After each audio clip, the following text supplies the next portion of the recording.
Hello and welcome. Tonight, we are going to travel very far back in time.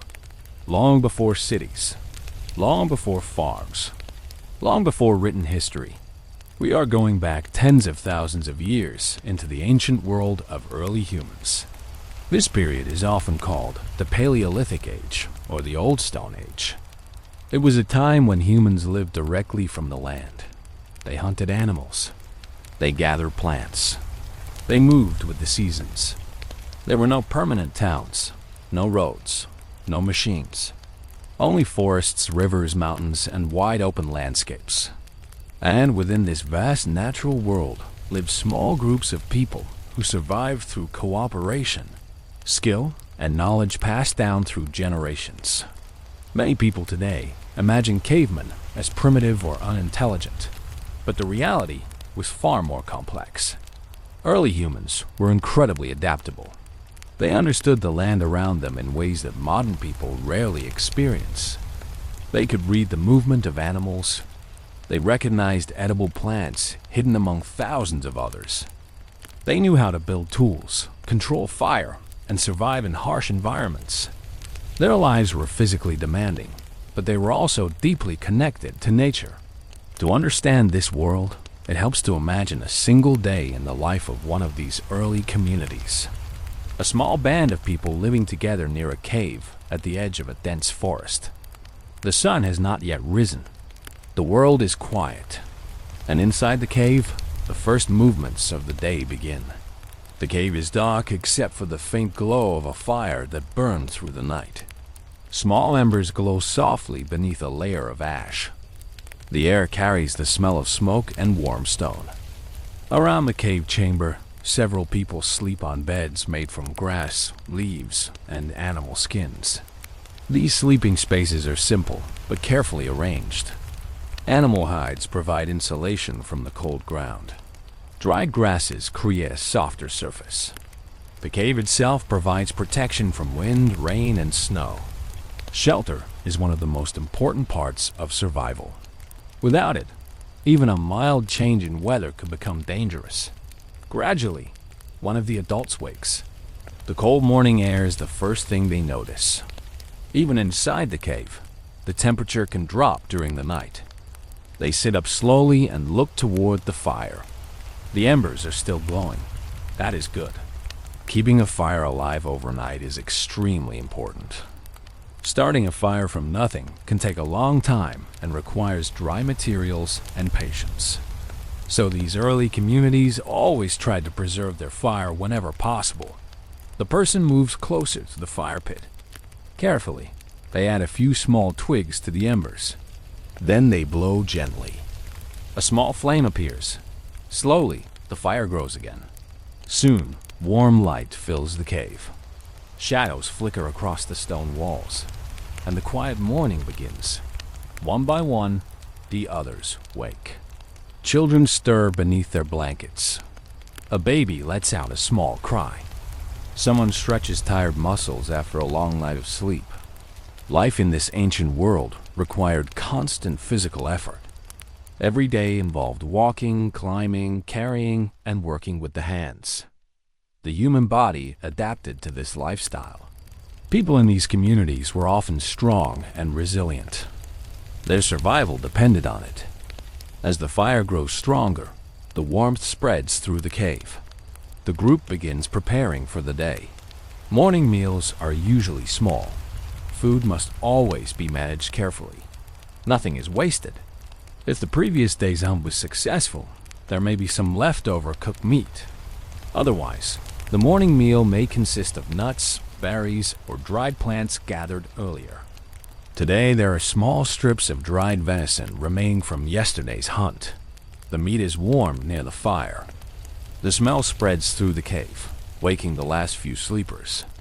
Food is shared. This sharing is an important part of early human communities. Survival depends on cooperation. If one hunter succeeds, everyone benefits. If someone is injured or unable to gather food, the group supports them. This social cooperation is one of the key reasons humans were able to survive in such challenging environments. As the morning meal finishes, the group begins planning the day. There are around 20 people in this community. This is a typical size for a Paleolithic band. Groups like this were large enough to work together and defend themselves, but small enough to move easily when necessary. Movement was common. Early humans often followed seasonal patterns of animals and plants. When food became scarce in one area, they moved to another. This lifestyle is known as hunter-gathering. It allowed people to live sustainably without exhausting the land around them. On this morning, the group will divide into smaller teams. Some of the adults will go hunting. Others will search the nearby forest for edible plants. Children and older members of the community may remain closer to the cave. They will help prepare food, repair tools, and maintain the fire. Every person has a role. Even young children learn important survival skills by observing and helping. Knowledge is passed down through daily life. There are no schools, but learning never stops. Before leaving the cave, several members of the group prepare their tools. Tools are essential for survival. Even the simplest stone tools represent thousands of years of human innovation. Stone knives are made by carefully striking rocks together to create sharp edges. This process is called flint knapping. It requires patience and skill. A single mistake can ruin a tool that took hours to shape. Spears are also important. A spear is usually made from a long wooden shaft with a sharpened stone point attached using plant fibers or animal sinew. These weapons allow hunters to keep distance between themselves and dangerous animals. Some communities also use spear throwers. These tools allowed hunters to launch spears with greater force and accuracy. Fire-hardened wooden digging sticks are used by gatherers. These tools help dig roots and tubers from the ground. Every tool serves a specific purpose, and every member of the group knows how to use them. As the sun begins to rise outside the cave, the hunters prepare to leave. They carry spears and stone knives. Their movements are calm and focused. Hunting requires patience and quiet observation. Animals have sharp senses. A careless movement or sudden sound can scare them away. The hunters walk into the forest. Their feet move softly across the ground. They know this landscape well. They recognize animal tracks. They notice broken branches. They smell the scent of animals carried by the wind. Tracking animals is a skill that takes years to master. A hunter must understand how animals move, where they feed, and how they react to danger. Success in hunting often depends on careful observation rather than speed or strength. Meanwhile, the gathering group begins their own journey. They move more slowly through the forest. Their task is to search for edible plants and other resources. This work is just as important as hunting. In fact, in many hunter-gatherer societies, gathering provides the majority of daily food. Plants are reliable. Animals are unpredictable. The gatherers look for many types of food: wild berries, nuts, roots, seeds, mushrooms. Some plants are eaten fresh. Others are dried and stored. But gathering requires knowledge. Some plants are poisonous. Others can cause illness if prepared incorrectly. This knowledge is usually passed down through experienced members of the community. Often older women play an important role in teaching younger members how to identify safe and useful plants. Over time, this knowledge becomes incredibly detailed. A skilled gatherer can recognize hundreds of plant species. The forest around them is alive with sound. Birds sing in the branches above. Small animals move through the undergrowth. The wind passes through the leaves. The gatherers walk slowly and carefully. Every step is an opportunity to notice something useful. One of them spots a patch of wild berries growing along the edge of a clearing.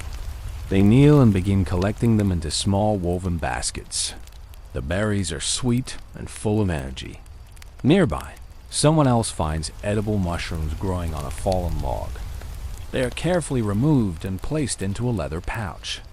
Not all mushrooms are safe to eat.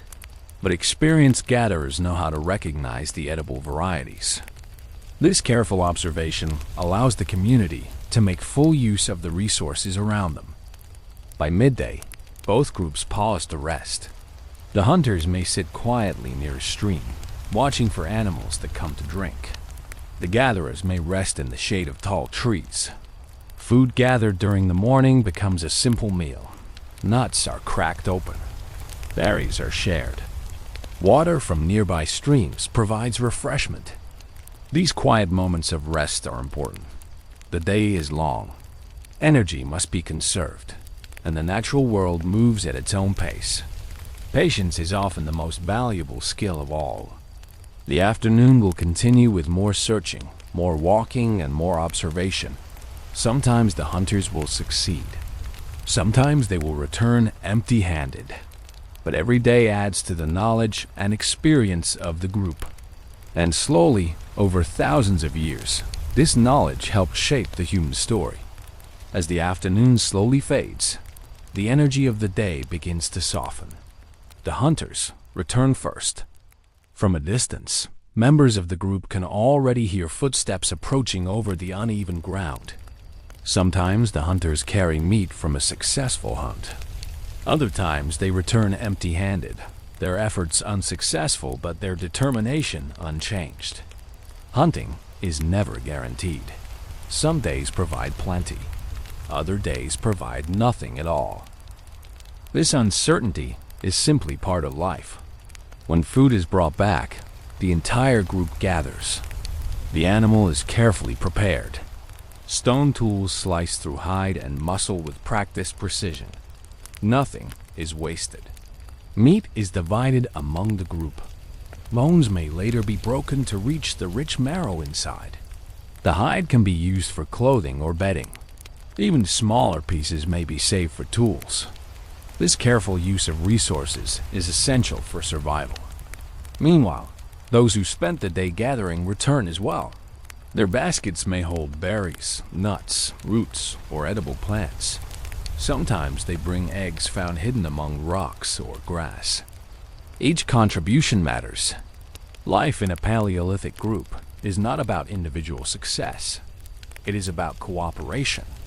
The survival of one person depends on the survival of everyone. As evening approaches, the light begins to change. The sun lowers slowly toward the horizon, painting the landscape in softer colors.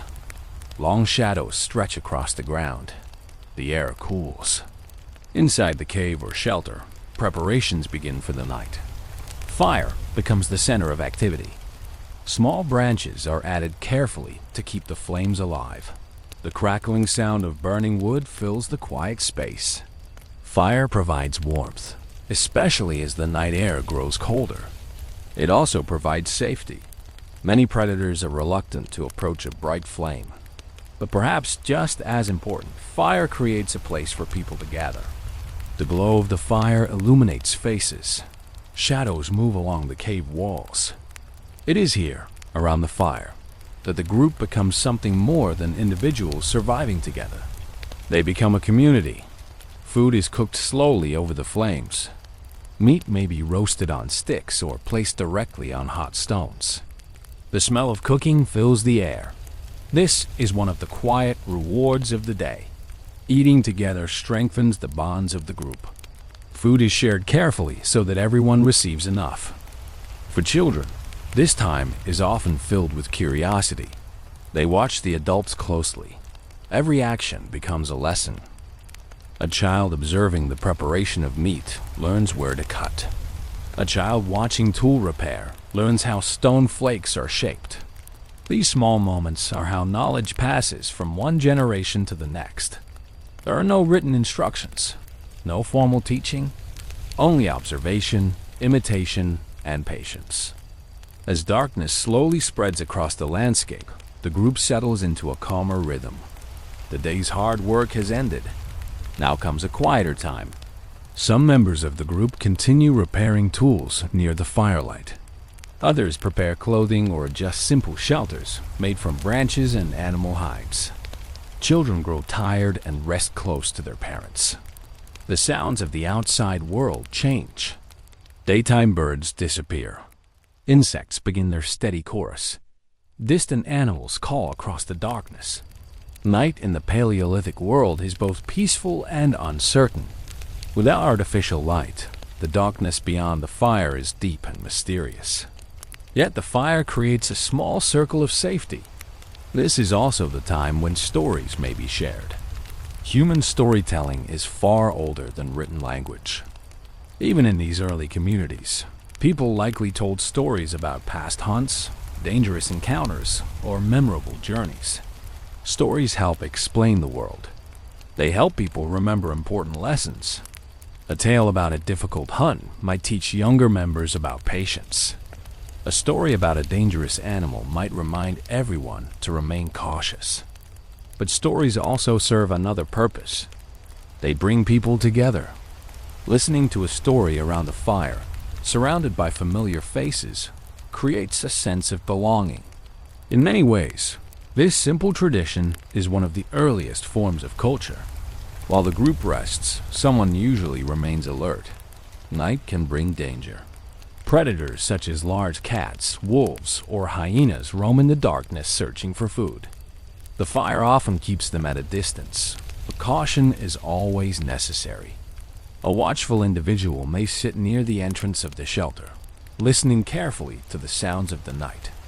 The crackling fire, the quiet breathing of sleeping companions, and the distant calls of animals blend together in the darkness. Over time, the watch may change. Another person may wake and take the responsibility for a while. This shared vigilance allows the group to sleep more safely. Life in the Paleolithic world follows the rhythm of nature. There are no clocks or calendars as we know them today. Instead, time is measured by the rising and setting of the sun, by the changing seasons, by the movement of animals across the land. In warmer months, food is often easier to find. Plants grow, animals are active, and the land provides more opportunities. Winter, however, can be far more difficult. Cold weather limits the growth of plants. Animals may migrate or become harder to track. Snow and ice can make travel dangerous. To survive these challenges, Paleolithic groups must adapt. They may move to new locations where resources are more available. They may rely more heavily on stored food or on animals that remain active during the cold season. Adaptation is one of the greatest strengths of early humans. Over thousands of years, this ability allowed them to spread across many different environments, from open grasslands to dense forests, and eventually even into cold northern regions. Despite the many hardships, Paleolithic life is not only about struggle. There are also moments of calm. Moments when the wind moves gently across the landscape. Moments when the group sits quietly beside a river, listening to the water flow. Moments when the night sky appears above them, filled with countless stars. Without modern lights, the sky would appear far brighter than what most people see today. The Milky Way would stretch clearly across the darkness, a glowing river of distant stars. Early humans likely looked up at the sky with wonder.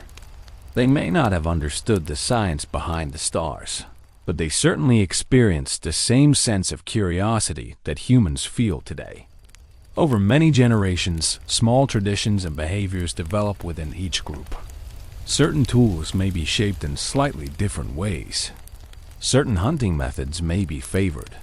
Certain areas may be visited repeatedly during different seasons. These patterns slowly form the earliest signs of culture. Although life remains simple compared to modern standards, it is already deeply human. There is cooperation, there is learning, there is creativity, and perhaps most importantly, there is connection. Eventually, the fire begins to burn lower. The flames shrink, leaving glowing embers that pulse softly in the darkness. Most members of the group are now asleep, wrapped in animal hides or resting on simple bedding made from grasses and furs. They recover their energy for the next day. Outside, the night continues its quiet movements. Animals pass through the darkness. The wind moves across the land. And slowly, hour by hour, the long night approaches its end. Before long, the first faint light of dawn will begin to appear again on the horizon. Another day will begin. Another day of searching for food. Another day of cooperation and survival. Another day in the long human story. For the people of the Paleolithic world, life is not measured by wealth, technology, or written history. It is measured by simpler things. By warmth beside a fire, by the safety of the group, by the success of a hunt, by the quiet beauty of a sunrise over an ancient landscape. And in many ways, despite the vast distance in time, these early humans are not so different from us. They seek safety, they care for their families, they learn from experience, and they look toward the future with hope that tomorrow will provide enough. Their world is quieter, slower, and far more uncertain. Yet, it is also the beginning of the long human journey that eventually leads to the world we know today. If you enjoy calm history stories like this, consider subscribing for more long-form historical journeys.